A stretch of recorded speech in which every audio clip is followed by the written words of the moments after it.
Let's take a look at why tensions have exploded in New Caledonia.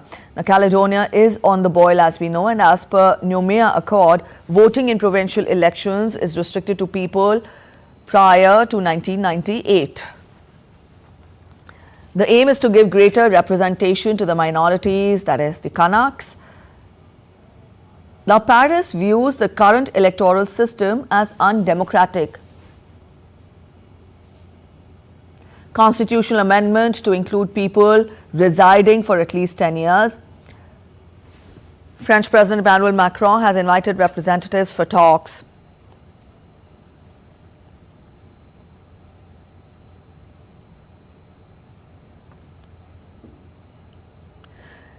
Now let's get you more on the amendment bill that is in the center of attention. The bill will allow in fact French residents to cast their votes. Those who have resided for over 10 years, they will be allowed to vote now. This is specifically for significance of pro-independence Kanaks and marginalization of their votes. All right, DD India's Ross Cullen joins us live from Paris to spell out more. Ross, good afternoon. Help us understand how grave is the situation at present? Hello, we had two more schools and a car dealership that was set on fire Tuesday night, the latest violence to hit the island after more than a week of unrest. But the situation is starting to improve. Emmanuel Macron, the French president, due in the coming hours to be landing in New Caledonia for talks to meet representatives from both sides, pro-independence, anti-independence, and also to thank the security personnel. We have the police and the army deployed across the island to try to protect public buildings, to protect roads, access to the ports and the airport, for example. But these have been the most serious riots, the most serious unrest to hit the island in 30 years. But the tensions are starting to dial down slightly ahead of the expected arrival of the president, the interior minister and the defense minister.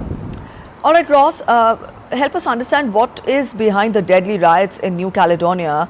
The new amendment bill, acquaint us with the root cause of this current crisis.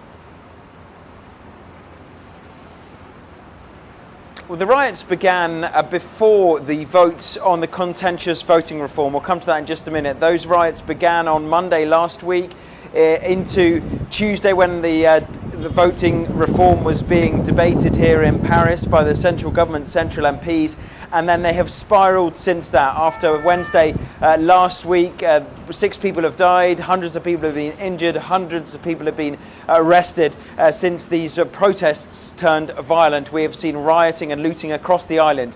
The voting reform that was being debated that sparked these protests would see French people living on the island who have been living there for 10 years being given extended voting rights, which the indigenous Kanak population, native New Caledonians, do feel would impact or dilute their vote in local authority elections, because there is a local government with some 54 MPs that does have some devolved powers on the island, which is a French overseas territory. But for that reform to pass, you need to change the constitution. To change the constitution, you need 3/5 of all senators and all MPs combined to vote in favour. That is what local authorities in France's overseas territories, not just New Caledonia, are asking the president to delay, to postpone, saying the time is not right, the conditions are not right to push ahead with this reform.